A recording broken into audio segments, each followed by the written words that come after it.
ಶ್ರೀ ವಿಷ್ಣು ಸಹಸ್ರನಾಮ. ಅಜಃ ಸರ್ವೇಶರ ಸಿದ್ಧ ಸಿದ್ಧಿ ಸರ್ವಾದಿರಚ್ಯುತಃ ಋಷಾ ಕಪಿರಮೇಯಾತ್ಮ ಸರ್ವಯೋಗ ವಿನಿಸೃತಃ. ಋಷಾಕಪಿ ಭಕ್ತರ ಅಭೀಷ್ಟವನ್ನು ದಯಪಾಲಿಸುವವನು, ಭಕ್ತರನ್ನು ಧರ್ಮದಿಂದ ನಡೆಯುವಂತೆ ಮಾಡಿ ಅವರ ಕಷ್ಟಗಳನ್ನು ಪರಿಹರಿಸುವವನು. ಭಕ್ತರು ಏನು ಕೇಳ್ತಾರಲ್ಲ ಅವರ ಅಭೀಷ್ಟಗಳನ್ನು, ಅವರ ಬೇಡಿಕೆಗಳನ್ನು, ಅವರ ಕೋರಿಕೆಗಳನ್ನು ಅನುಗ್ರಹ ಮಾಡಿ ಕೊಡ್ತಾನೆ, ಅನುಗ್ರಹ ಮಾಡ್ತಾನೆ, ಪ್ರಸಾದವನ್ನು ಕೊಡ್ತಾನೆ. ಮತ್ತು ಭಕ್ತರನ್ನೇ ಧರ್ಮದಿಂದ ನಡೆಯುವಂತೆ ಮಾಡ್ತಾನೆ, ಅವರ ಕಷ್ಟಗಳನ್ನು ಪರಿಹಾರ ಮಾಡ್ತಾನೆ. ಒಡಲ ನೆರಳಂದದಲ್ಲಿ ಹರಿ ನಮ್ಮೊಡನೆ ತಿರುಗುವ ಒಂದರೆ ಕ್ಷಣ ಬಿಡದೆ ಬೆಂಬಲನಾಗಿ ಭಕ್ತಾಧೀನನೆಂದೆನಿಸಿ ತಡೆಯುವ ದುರಿತವುಗಳ ಕಾಮದ ಕೊಡುವ ಸಕಲೇಷ್ಟಗಳ ಸಂತತ ನಡೆವ ನಮ್ಮಂದದಲ್ಲಿ ಸಮಸುವೇಶ ಸನ್ಮಹಿಮಾ. ಕರುಣಾಸಂಧಿ ಹರಿಕಥಾಂಸಾರ 2ನೇ ಕರುಣಾಸಂಧಿ 25ನೇ ಪದ್ಯ ಹೇಳ್ತದೆ, ಪರಮಾತ್ಮ ನಮ್ಮ ನೆರಳಿನಂತೆ ನಮ್ಮ ಜೊತೆಗೆ ಇರ್ತಾನೆ ಯಾವಾಗಲೂ. ಒಡಲ ನೆರಳು, ದೇಹದ ನೆರಳು ಯಾವಾಗಲೂ ಒಂದು ಕ್ಷಣವೂ ಬಿಡಲಿಲ್ದಂಗೆ ನಮ್ಮ ಹತ್ರ ನಮ್ಮ ಬೆಂಬಲನಾಗಿ ಭಕ್ತಾಧೀನನಾಗಿದ್ದಾನೆ. ನಮ್ಮ ಬರ್ತಕ್ಕಂಥ ಎಲ್ಲ ಪಾಪಗಳನ್ನು, ಕಷ್ಟಗಳನ್ನು ಪರಿಹಾರ ಮಾಡ್ತಾನೆ. ಮತ್ತು ಕಾಮದ ಎಲ್ಲ ಸಕಲೇಷ್ಟಗಳನ್ನು ನಮಗೆ ಏನು ಬೇಕು ಅವನಿಗೆ ಗೊತ್ತದ ಅದನ್ನು ಕೊಡ್ತಾನೆ. ಸಂತತ ನಡೆಯುವ ನಮ್ಮದಲ್ಲಿ ಸಮಸುವೇಶ ಸನ್ಮಹಿಮ. ಎಂಥ ಒಳ್ಳೆಯ ಮಹಿಮೆ ಇರತಕ್ಕಂಥ ಪರಮಾತ್ಮ ನಮ್ಮ ಜೊತೆಗೆ ಯಾವಾಗಲೂ ತಿರುಗಾತಾನೆ, ಒಂದರ ಕ್ಷಣ ಬಿಡದೆ ತಿರುಗಾಡ್ತಾನೆ, ನಮ್ಮ ಅಭೀಷ್ಟಗಳನ್ನು ದಯಪಾಲಿಸ್ತಾನೆ. ಕಾಮಧೇನು ಸುಕಲ್ಪತರು ಚಿಂತಾಮಣಿಗಳ ಮರೇಂದ್ರ ಲೋಕದಿ ಕಾಮಿತಾರ್ಥಗಳಿವು ಅಲ್ಲದೆ ಸೇವೆ ಮಾಳ್ಪರಿಗೆ ಶ್ರೀ ಮುಕುಂದನ ಪರಮ ಮಂಗಳ ನಾಮ ನರಕಸ್ತರನ್ನು ಸಲಹಿತು ಪಾಮರರ ಪಂಡಿತರೆನಿಸಿ ಪುರುಷಾರ್ಥ ಕೊಡುತ್ತಿರುವುದು. ಕರುಣಾಸಂಧಿ ಹರಿಕಥಾಂಸಾರ ಇವು ಏನಪ್ಪ ಅಂದರೆ ಕಾಮಧೇನು, ಕಲ್ಪವೃಕ್ಷ, ಚಿಂತಾಮಣಿ ಇವೆಲ್ಲ ಏನಂದರೆ ಸ್ವರ್ಗಲೋಕದಲ್ಲಿವೆ. ಸ್ವರ್ಗಲೋಕದಲ್ಲಿ ಇದ್ದವರಿಗೆ ಮಾತ್ರ ಬೇಡಿದವರಿಗೆ ಏನೇನು ಬೇಕು ಎಲ್ಲ ಕೊಡ್ತಾರೆ, ಬೇರೆ ಲೋಕದಲ್ಲಿ ಕೊಡೋದಿಲ್ಲ ಅದು.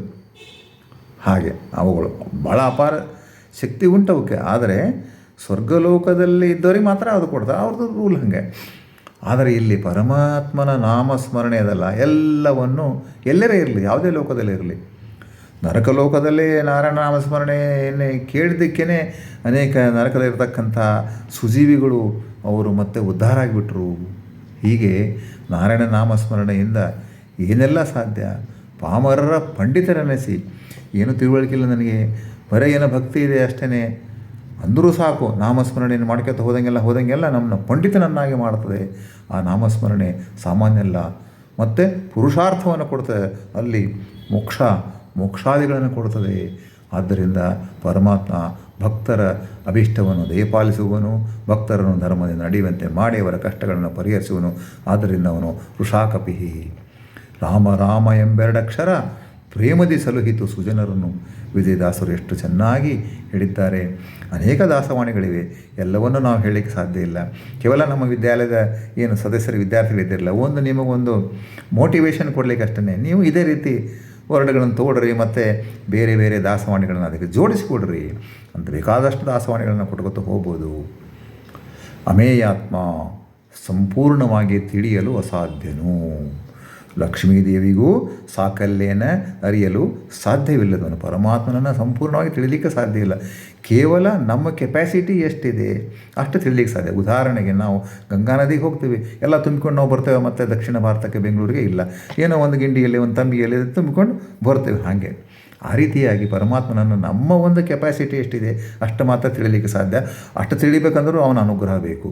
ಲಕ್ಷ್ಮೀದೇವಿ ಕೂಡ ಮೊದಲಿಂದನೂ ಆತನ ಜೊತೆಗೆ ಇದ್ದಾಳಾಕಿ, ನಿತ್ಯ ಮುಕ್ತಳಿದ್ದಾಳೆ, ನಿರ್ವಿಕಾರಳಿದ್ದಾಳಾಕಿ, ಸಮಾಸಮೆ ಅಂತ ಅನಿಸ್ಕೊಂತಾಳೆ. ಆಕೆ ಕೂಡ ಪರಮಾತ್ಮನ ವಿಷಯವಾಗಿ ಸಾಕಲ್ಲೇ ತಿಳಿಲಿಕ್ಕೆ ಸಾಧ್ಯ ಇಲ್ಲ. ಆಕೆಗೂ ಎಷ್ಟು ತನ್ನ ಕೆಪಾಸಿಟಿ ಇದೆ ಎಷ್ಟಿದೆ ಅಷ್ಟು ತಿಳ್ಕೊತಾಳೆ. ವೇದಪತಿಗಳ ಅಭಿಮಾನಿ ಲಕ್ಷ್ಮೀಧರಾಧರನ ಗುಣರೂಪಕ್ರಿಯೆಗಳ ಆದಿ ಮಧ್ಯಾಂತವನ್ನು ಕಾಣದೆ ಮನದಿ ಯೋಚಿಸುತ್ತಾ ಆದಿಪನಿಗೆ ತನಗೆ ಪತ್ನಿ ಕೃಪೋದತಿಯ ಸ್ವೀಕರಿಸಿದನು. ಲೋಕಾಧಿಪನು ಭಿಕ್ಷುಕನ ಮನೆ ಯೌತಣವ ಕೊಂಡ್ಬಂತೆ ಅಂತ 8ನೇ ಮಾತೃಕಾ ಸಂಧಿ 24ನೇ ಪದ್ಯ ಹೇಳ್ತದೆ. ಏನಪ್ಪ ಅಂದರೆ ಅನಂತ ವೇದಗಳಿವೆ, ಆ ವೇದಗಳಿಗೆ ಅಭಿಮಾನಿಯಾದಂತಹ ಮಹಾಲಕ್ಷ್ಮೀ ದೇವಿ ಪರಮಾತ್ಮನ ಗುಣರೂಪ ಕ್ರಿಯೆಗಳ ಆದಿ ಮಧ್ಯ ಅಂತ್ಯವನ್ನು ಕಾಣಂಗಿಲ್ಲ. ಯೋಚನೆ ಮಾಡಿ ಕೊನೆಗೆ ಏನು ಅನ್ಕೊತಾಳಂದ್ರೆ, ಏನಪ್ಪ ಈ ಮಹಾತ್ಮ ನನ್ನ ಪತ್ನಿಯಾಗಿ ಸ್ವೀಕಾರ ಮಾಡಿದ್ನಲ್ಲ, ನಾನೇ ಭಾಗ್ಯವಂತಳು ಅಂತ ಅನ್ಕೋತಾಳೆ. ಹೆಂಗೆ ಅಂತಂದರೆ, ದೊಡ್ಡದಾದಂಥ ಚಕ್ರವರ್ತಿ ಯಾರೋ ಭಿಕ್ಷುಕ ಸಣ್ಣ ಭಾರಿ ಬಡವ ಅವನ ಮನೆಗೆ ಕರೆದಾಗ ಡೈರೆಕ್ಟಾಗಿ ಬಂದ್ಬಿಟ್ಟು ಅವ್ರ ಮನೆಯಲ್ಲಿ ಔತಣವನ್ನು ಸ್ವೀಕಾರ ಮಾಡಿದರೆ ಹೆಂಗಾಗ್ತದೆ?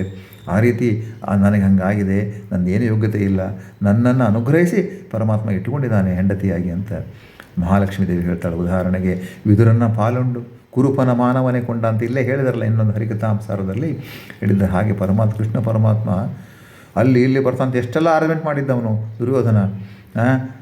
ಇಲ್ಲಿ ಎಲ್ಲಿ ಹೋದ ಅವನು? ವಿದುರನ ಮನೆಗೆ ಹೋದ, ಅಲ್ಲಿ ಹಾಲು ಉಂಡ ಅಂತ ಹೇಳ್ದ. ಆದ್ದರಿಂದ ಪರಮಾತ್ಮ ಏನಪ್ಪ ಅಂದ್ರೆ ಭಕ್ತರಿಗೆ ಮಾತ್ರ ಏನೇ ಒಲಿತಾನೆ. ಭಕ್ತರು ತಮ್ಮ ಕೆಪಾಸಿಟಿ ಎಷ್ಟದವನು ತಿಳ್ಕೊಳ್ಳಿಕ್ಕೆ ಸಾಧ್ಯ. ರಮಾ ಬ್ರಹ್ಮೇಂದ್ರಾದಿ ವಂದ್ಯ ಪುರಂದರದಾಸರ ಗದ್ಯದಲ್ಲಿ ಬರ್ತದೆ. ಅಷ್ಟು ಅವನು ಇರೋದರಿಂದ ಅವರನ್ನ ಪರಮಾತ್ಮನನ್ನು ಪೂಜೆ ಮಾಡ್ತಾ ಇರ್ತಾರೆ, ಭಜನೆ ಮಾಡ್ತಿರ್ತಾರೆ. ಅಷ್ಟೇ ಆಗಲಿ ತಮ್ಮ ತಮ್ಮ ಬ್ರಹ್ಮಾದಿಗಳು ರಮಾದೇವಿ ಇತ್ಯಾದಿಗಳು ತಮ್ಮ ತಮ್ಮ ಕೆಪಾಸಿಟಿ ಇದ್ದಷ್ಟು ಆತನನ್ನು ತಿಳ್ಕೋತಾರೆ. ಕೋಟಿ ಕೋಟಿ ಭೃತ್ಯರಿರಲು ಹಾಟಕಾಂಬರನ ಸೇವೆ ಸಾಟಿ ಇಲ್ಲದೆ ಮಾಡಿ ಪೂರ್ಣ ನೋಟದಿಂದ ಸುಖಿಸುತ್ತೀಯಳು, ಏನು ಧನ್ಯಳೋ ಲಕ್ಷ್ಮಿ, ಎಂಥ ಮಾನ್ಯಳೋ ಲಕ್ಷ್ಮಿ ಅಂತ ಪುರಂದರದಾಸರು ಹೇಳ್ತಾರೆ.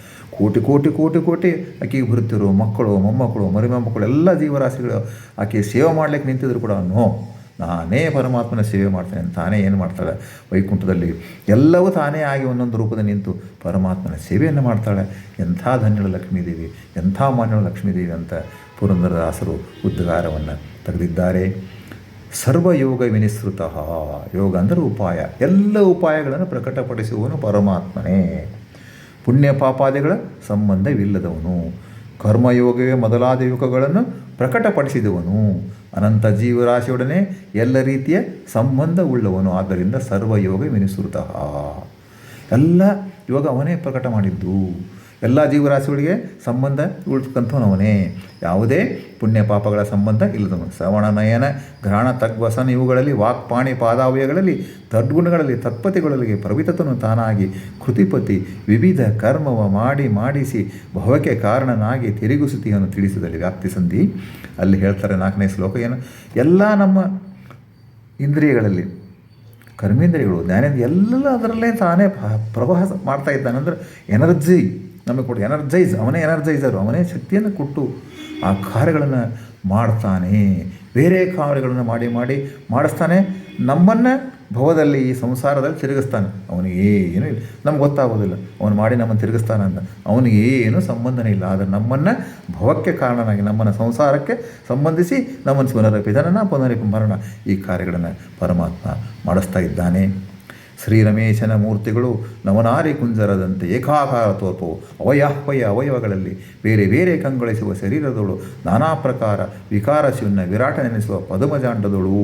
ಪಂಚತನ ಮಾತ್ರ ಸಂಧಿ ಹರಿಕಥಾಂಸ ಹೇಳ್ತಾನೆ. ಪರಮಾತ್ಮನ ಮೂರ್ತಿಗಳು ಹೆಂಗೆ ನವನಾರಿ ಕುಂಜರದಂತಂದರೆ 9 ಸ್ತ್ರೀಯರನ್ನು ಆನೆ ಆಕಾರದಲ್ಲಿ ನಿಲ್ಲಿಸಿಬಿಟ್ರೆ ಆನೆ ಕಂಡ ಸ್ತ್ರೀಯರೇ ಅಲ್ಲ, ಆಮೇಲೆ ಅವ್ರು ಸಪರೇಟ್ ಮಾಡಿದರೆ 9 ಸ್ತ್ರೀಯರು. ಆ ರೀತಿ ಏನಪ್ಪ ಒಂದು ಏಕಾಕಾರ ಕಾಣ್ತದೆ, ಒಂದೇ ಸಲಕ್ಕೆ ಅದು ಆನೆ ಥರನೇ ಕಾಣ್ತದೆ, ನವನಾರಿ ಕುಂಜರ ಅಂತಾರದಕ್ಕೆ. ಹಾಗೆಯೇ ಒಂದು ನಮ್ಮ ಅವಯವಗಳಲ್ಲಿ ಎಲ್ಲದರಲ್ಲಿ ಏನಂತಂದ್ರೆ ಅವನು ನಮ್ಮಲ್ಲಿ ಇದ್ದಾನೆ. ಆಮೇಲೆ ಅವನ ಅವಯವಗಳು ಹಾಗೇನೆ ಎಲ್ಲ ಒಂದೇನೇ. ಅದು ಯಾವುದು ಅವಯವ ಏನು ಅಂತ ಹೇಳಿಕ್ಕೆ ಹೌದು, ಎಲ್ಲನೂ ಚಿದಾನಂದ ಮತ್ತು ಅವಯವ ಬೇರೆ ಬೇರೆ ಕಂಗೊಳಿಸುವ ಶರೀರಗಳು ನಾನಾ ಪ್ರಕಾರ ವಿಕಾರಶೂನ್ಯ ವಿರಾಟ ನೆನೆಸುವ ಪದುಮಜಂಟರು. ಜಗತ್ತಿನಲ್ಲಿ ಕೂಡ ಇದೇ ರೀತಿ ಅವನು ಎಲ್ಲ ಕಡೆ ವ್ಯಾಪ್ತನಾಗಿದ್ದಾನೆ. ವ್ಯಾಪ್ತನಾಗಿಬಿಟ್ಟು ಏನು ಮಾಡ್ತಾನಂದರೆ ಆ ಸಂಬಂಧವನ್ನು ಜೀವರಾಶಿಗಳ ಜೊತೆಗೆ ಸಂಬಂಧವನ್ನು ಉಂಟವನಾಗಿದ್ದಾನೆ. ಆದರೆ ಏನಂದರೆ ಯಾವುದೇ ಪುಣ್ಯ ಪಾಪಗಳ ಸಂಬಂಧ ಇಲ್ಲ. ಮತ್ತು ಏನಪ್ಪ ಅಂದರೆ ಎಲ್ಲ ಉಪಾಯಗಳನ್ನು ಪ್ರಕಟ ಮಾಡ್ತಾನೆ. ಅದನ್ನು ಜನರು ಕೂಡ ಅದನ್ನು ಫಾಲೋ ಮಾಡ್ತಾರೆ. ವಾಸುದೇವಗೆ ಸ್ವಪ್ನ ಸುಷುಪ್ತಿ ಪಿಪಾಸೆ ಕ್ಷುಧೆ ಭಯ ಶೋಕ ಮೋಹ ಆಯಾಸ ವಿಸ್ಮೃತಿ ಮಾತ್ಸರ್ಯ ಮದ ಪುಣ್ಯ ಪಾಪಾದಿ ದೋಷ ವರ್ಜಿತನೆಂದು ಬ್ರಹ್ಮ ಸದಾಶಿವಾದಿ ಸಮಸ್ತ ದಿವ್ಯರು ಉಪಾಸನೆಗೈದೆಲ್ಲ ಕಾಲದಿ ಮುಕ್ತರಾಗಿಯರು. 23ನೇ ಅಪರೋಕ್ಷ ತಾರತಮ್ಯ ಏನು? ಪರಮಾತ್ಮನಿಗೆ ಇವು ಯಾವೂ ಇಲ್ಲ. ಲೌಕಿಕವಾಗಿರ್ತಕ್ಕಂಥ ಜೀವಿಗಳಿಗೆ, ಲೌಕಿಕ ಸುಜೀವಿ ಹೈಯೆಸ್ಟ್ ಲೆವೆಲ್ ಜೀವಿಗೆ ಕೂಡ ಏನು ಕೆಲವೊಂದು ಲೌಕಿಕವಾಗಿ ಇರತಕ್ಕಂಥ ಏನಪ್ಪ ಅಂದ್ರೆ ಬಾಧೆಗಳಿವೆ ಅಥವಾ ಕಂಡೀಷನ್ಸ್ ಇದೆ. ಅದು ಜೀವನದಲ್ಲಿ ಬಂದಮೇಲೆ ಆ ರೀತಿ ಕಂಡೀಷನ್ ಇದೆ. ಹುಟ್ಟು, ಬೆಳೆಯೋದು, ಮುಪ್ಪು, ಸಾವು ಹೀಗೆಲ್ಲ ಇರ್ತವೆ. ಅದೇ ರೀತಿ ಸ್ವಪ್ನ ಸುಷುಪ್ತಿ ಏನಪ್ಪ ಅಂದರೆ ಎಚ್ಚರ ಇರೋದು, ಹಸಿವು, ನೀರಡಿಕೆ, ಹೆದರಿಕೆ, ಶೋಕ, ಮೋಹ, ಆಯಾಸ, ಆಮೇಲೆ ಮರುವು, ಮತ್ತು ಒಬ್ಬನ ಕಂಡ್ರೆ ನಮಗೊಂದು ಹೊಟ್ಟೆ ಹೊರಿ, ಸೊಕ್ಕು, ಪುಣ್ಯ ಪಾಪ ಇತ್ಯಾದಿಗಳು ಕೂಡ ಇವೆಲ್ಲ ನಮಗಿವೆ. ಯಾಕೆಂದರೆ ನಾವು ತ್ರಿಗುಣಾತ್ಮಕವಾದಂಥ ಶರೀರವನ್ನು ಹೊಂದಿದವರು, ತ್ರಿಗುಣಾತ್ಮಕವಾದಂಥ ಈ ಭೂಮಿಯಲ್ಲಿ ನಾವು ಇದ್ದೇವೆ. ಆದರೆ ಅವನು ಯಾವುದೂ ಇಲ್ಲ. ಅವನು ಚಿದಾನಂದಾತ್ಮಕ ಶರೀರ. ಅವನು ಯಾವುದೇ ಗುಣಗಳಿಂದ ಆದಂಥ ದೇಹವೇ ಅಲ್ಲ ಒಂದು. ಹಾಗೆ ಅವನು ದೋಷನೇ ಇಲ್ಲದಂಥವನು, ದೋಷ ದೂರ ಇದ್ದಾನ ಅವನು. ಆದ್ದರಿಂದ ಏನ ಬ್ರಹ್ಮ ಸದಾಶಿವ ಇತ್ಯಾದಿ ಸಮರ್ಥ ದಿವಸರು ಅದನ್ನು ಉಪಾಸನೆ ಮಾಡಿದೆ. ಯಾಕಂದರೆ ದೋಷ ದೂರನನ್ನು ಉಪಾಸನೆ ಮಾಡಿದರೆ ಏನಾಗ್ತದೆ ನೋಡ್ರಿ, ಯಾರೋ ಒಬ್ಬನ ದೋಷ ಇದ್ದವನು ಉಪಾಸನೆ ಮಾಡಿದರೆ ಏನು ಪ್ರಯೋಜನ? ಪೂರ್ಣ ಜ್ಞಾನಾನಂದಮಯ ಇದ್ದಾನೆ, ದೋಷವೇ ಇಲ್ಲ. ಆದ್ದರಿಂದ ಅವನನ್ನು ಉಪಾಸನೆ ಮಾಡಿದರೆ ನಾವು ಕೂಡ ದೋಷ ದೂರರಾಗಿ ನಾವು ಏನು ಮಾಡ್ತೀವಿ, ಮುಕ್ತರಾಗುತ್ತೇವೆ. ಉಪಾಸನೆಗೈದು ಸಮಸ್ತ ಜೀವಿದರು ಉಪಾಸನೆಗೈದೆಲ್ಲ ಕಾಲದಿ ಮುಕ್ತರಾಗಿರು. ಇನ್ನು ವಸುಹು 106ನೇದು, ಉತ್ತಮವಾದ ಸುಖವುಳ್ಳವನು ಎಲ್ಲೆಡೆಯಲ್ಲಿ ವಾಸವಾಗಿರುವನು. ಇದನ್ನು ನಾವು ಮತ್ತೆ ಮುಂದಿನ ಕ್ಲಾಸಲ್ಲಿ ಮುಂದುವರಿಸೋಣ. ಏನಂತ ಹೇಳಿದರೆ, ನಮ್ಮ ವಿದ್ಯಾಲಯದ ಸದಸ್ಯರು ಏನು ಮಾಡಬೇಕಂದ್ರೆ, ಒಂದು ವಿಷ್ಣು ಸಹಸ್ರನಾಮ ತೊಗೊಂಡು ನಾವು 1-2 ಎಕ್ಸಾಂಪಲ್ ಕೊಟ್ಟೇವೆ ದಾಸವಾಣಿಗಳನ್ನ. ನೀವು ಮತ್ತೆ ಒಂದು 8 ಹುಡುಕ್ರಿ, ಪೆನ್ನು ಪೆನ್ಸಿಲ್ ತೊಗೊಳ್ರಿ, ಬರೆದು ಇಟ್ಕೊಡ್ರಿ, ಅಧ್ಯಯನ ಮಾಡಿರಿ, ಮನಸ್ಸಿಗೆ ಸಂತೋಷವಾಗ್ತದೆ. ಹರೇ ಶ್ರೀನಿವಾಸ, ಹರೇ ಕೃಷ್ಣ.